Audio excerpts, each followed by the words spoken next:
മുതിർന്ന കോൺഗ്രസ് നേതാവും എംഎൽഎയും ഗുരുവായൂർ ദേവസ്വം ബോർഡ് മുൻ ചെയർമാനുമായിരുന്ന പി.ടി. മോഹനകൃഷ്ണന്റെ സ്മരണയ്ക്കായി ഏർപ്പെടുത്തിയ പുരസ്കാരം പാണക്കാട് സയ്യിദ് സാദിഖ് അലി ശിഹാബ് തങ്ങൾക്ക്. മുതിർന്ന കോൺഗ്രസ് നേതാവും എംഎൽഎയും ഗുരുവായൂർ ദേവസ്വം ബോർഡ് മുൻ ചെയർമാനുമായിരുന്ന പി.ടി. മോഹനകൃഷ്ണന്റെ സ്മരണയ്ക്കായി ഏർപ്പെടുത്തിയ പുരസ്കാരം പാണക്കാട് സയ്യിദ് സാദിഖ് അലി ശിഹാബ് തങ്ങൾക്ക്. മത രാഷ്ട്രീയ ജീവകാരുണ്യ രംഗത്തെ തുല്യതയില്ലാത്ത സേവനത്തിനാണ് പുരസ്കാരം നൽകുന്നതെന്ന് മോഹനേട്ടൻ സ്മാരക ട്രസ്റ്റിന്റെ രക്ഷാധികാരിയും ജൂറി അംഗവുമായ Alankode Leelakrishnan, trust chairman P T. Ajay Mohan എന്നിവർ വാർത്താ സമ്മേളനത്തിൽ അറിയിച്ചു. പുരസ്കാര വിതരണം 2025 ജനുവരി 10 എരമംഗലം കിളിയിൽ പ്ലാസയിൽ കർണാടക ഉപമുഖ്യമന്ത്രി ഡി.കെ. ശിവകുമാർ നിർവഹിക്കും. ചടങ്ങിൽ മന്ത്രി കെ. രാജൻ മുഖ്യപ്രഭാഷണം നടത്തും.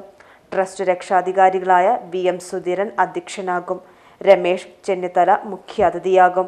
എം.പി. അബ്ദുസമദ് സമദാനി എം.പി. അനുസ്മരണ പ്രഭാഷണം നടത്തും.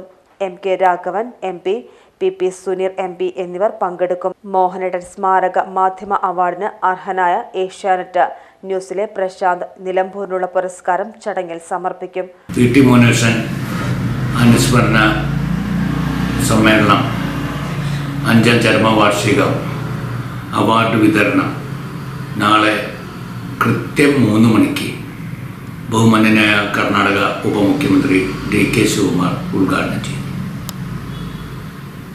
തദവസരത്തിൽ അവാർഡ് ജേതാവ് സയ്യിദ് പാണക്കാട് സാദിഖ് അലി തങ്ങൾ, ബഹുമാന്യനായ വി.എം. സുധീരൻ, രമേശ് ചെന്നിത്തല, പ്രിയങ്കരനായ Kunhalikutty Sahib, doctor Abdussamad Samadani, M K. Raghavan, P P. Suneer, Shri A P. Anilkumar, N. Nandakumar എന്നിവരെല്ലാവരും ഈ പരിപാടിയിൽ പങ്കെടുക്കുന്നുണ്ട്.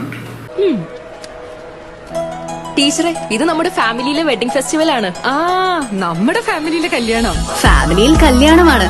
ഗംഭീരമായ കളക്ഷനോടെ കല്യാണത്തിനൊരുങ്ങി ഫാമിലി വെഡിംഗ് സെന്റർ. അപ്പോ ടീച്ചർ കുടുംബസമേതം വരണം. ഓ, ആയിക്കോട്ടെ. Family wedding centre.